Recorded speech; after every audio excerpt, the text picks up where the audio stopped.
আজকে তোমাদের দেখাবো সুজির উপমা কেমন করে বানায়। তো তোমরা আমার সঙ্গে থাকো, পুরো ভিডিওটা দেখো। আমি এই যে সুজি নিয়েছি 2 কাপ, জল নিয়েছি 4 কাপ। তো এইটা হচ্ছে কি কাপ মেপে করতে হয়, তো আমি এই কাপ মেপেই নিয়েছি। তো আর এখানে আছে এই যে বাঁধাকপি কুচানো, গাজর আর বাদাম। বাদামটা কেউ তেলে ভাজে, কেউ রুকু কলাতেও ভেজে নেয়। রুকু কলায় ভাজলে ভালো, তেলে ভাজলে একটু গ্যাস করে। আর এই যে তেজপাতা, আর আছে একটু কারি পাতা আর একটা শুকনো লঙ্কা। তো তোমরা দেখতে থাকো আমি কিভাবে বানাচ্ছি।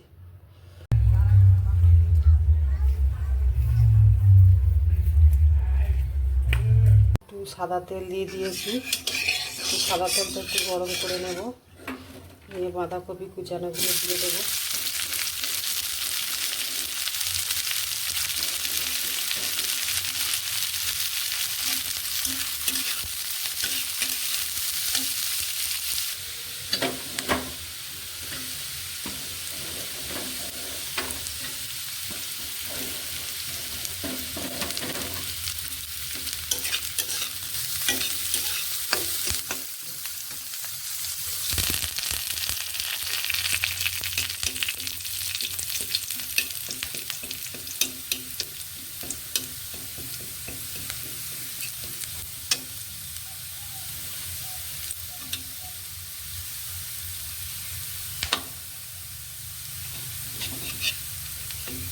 এই উপমাটা বানাতে গেলে খুব কম সময় লাগে আর খেতেও খুব সুন্দর লাগে। ছোটো বাচ্চাদের পক্ষে খুবই ভালো।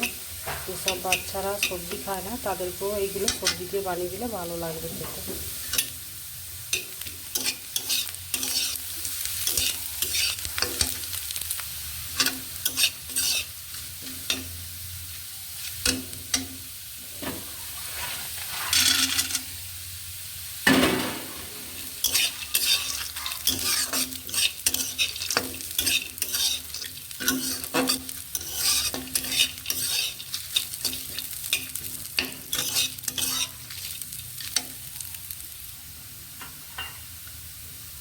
তো আমার এই সুজিটা আগে থেকে ভাজাই ছিল, শুকনো কড়াই ভেজে রেখেছিলাম।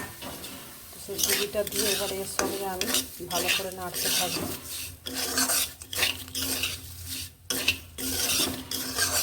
5 মিনিট আমি একে ভালো করে নাড়তে থাকবো।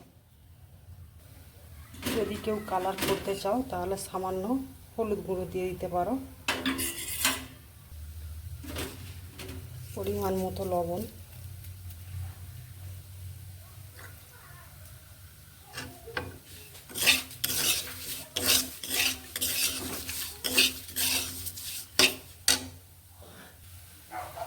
এক চামচের মতো ঘি দিয়ে দিতে হবে।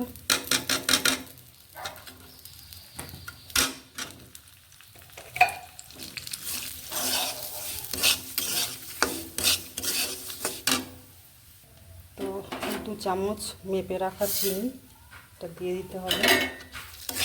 কেউ মিষ্টি খেলে মিষ্টি, কেউ যদি মিষ্টি না খায় তখন দিতে হবে না, কিন্তু কেউ যদি মিষ্টি খায় তখন হালকা পরিমাণে দিতে হবে। তো আমার তো সব কিছু দেওয়া হয়ে গেছে। তো আমি এবারে কাপ মেপে যে জলটা রেখেছিলাম জলটা দিয়ে দেবো। তো অতি অবশ্যই মনে রাখতে হবে যে 1 কাপ সুজি হলে 2 কাপ জল দিতে হবে। তো আমি 2 কাপ সুজি নিয়েছি, তাই 4 কাপ জল মেপে রেখেছি, আমি দিয়ে দিলাম।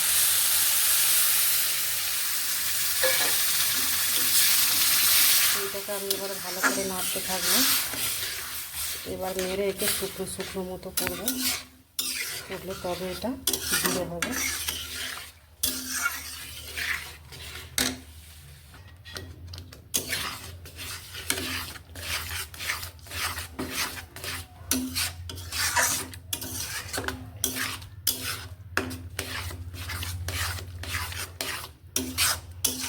এটা এইভাবে নাড়তে হবে যাতে না বসে যায়।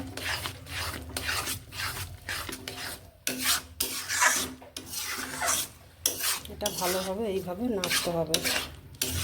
10 মিনিট নাড়লে এটা পুরো শুকনো হয়ে যাবে, গেলে এটা ঝরঝরে টাইপের চলে আসবে।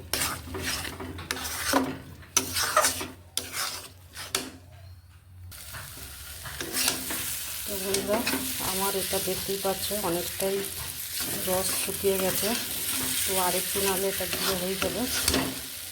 তো এটি অবশ্যই মনে রাখতে হবে যে এটাকে সবসময় নাড়তে হবে, না হলে নিচে বসে যাবে। আর এতে নাড়তে গেলে গ্যাসের ওভেনটা অন্তত নাড়টাকে হালকা রাখতে হবে, বেশি টেম্পারেচার থাকলে এর তলায় ধরে যাবে।